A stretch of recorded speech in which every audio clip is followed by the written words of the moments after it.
actually converted in September 2010 after a spiritual experience in a shrine in Iran. A completely unexpected sense of peace overwhelmed me, and it was very much like a door opening that I couldn't then close.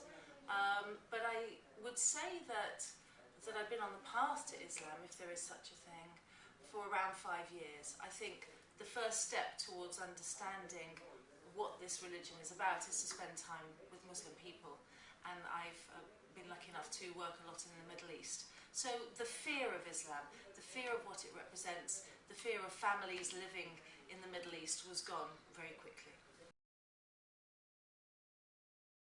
The main thing is, as a mother, I recognise the beauty of the Muslim family unit, first of all, before I discovered what it meant to pray. And secondary, I think, when we see on television Muslims going Allahu Akbar, we hear in our minds, we're going to kill you all in a jihad.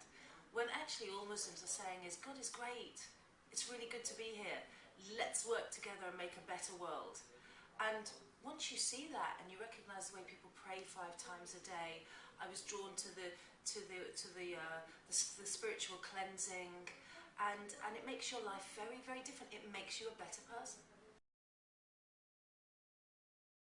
I've got 2 daughters, aged 7 and 10, and they had questions. They said, will you still be our mother? Yes. Will you drink alcohol? No. And they went, hooray, which is slightly worrying. What else will it mean? And I said, well, it'll mean I'll pray. And now my daughters pray with me. So you'd be surprised. The transition is very natural. Islam is a natural faith in your daily life. My mother, who reads the tabloid press, thought I was converting to Buddhism and was happy.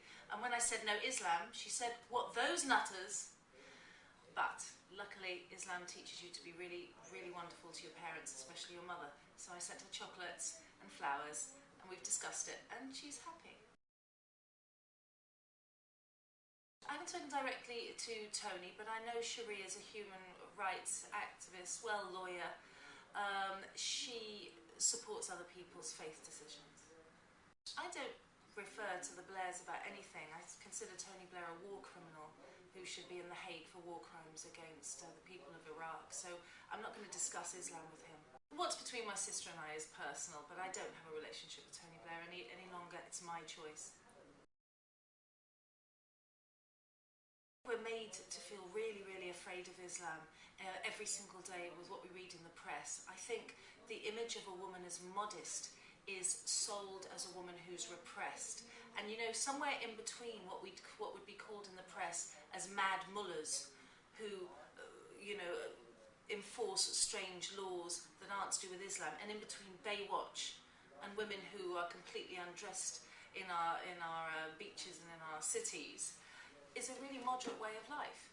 And you know, wearing a scarf, it just means that I choose who I show my body and hair to. It's not so bad. It's not such a leap. It's not such a leap of faith. That's a nice thing to do. I'm keeping things for me. I wasn't surprised at that. I've actually met some women in their 60s who don't wear the scarf and look very English, who are secret Muslims. Imagine that. Old ladies who you'd expect to see shopping in a market say, yes, I'm actually Muslim, it's a lovely way of life, don't tell anyone. Such is the level of fear against what's a really nice religion to practice. But I know that the curiosity about Islam, made by the mainstream coverage of it, draws people to go to mosques and to meet Muslims, and then everything breaks down and you become interested. So actually, very racist reports against Islam are recruitments for Islam.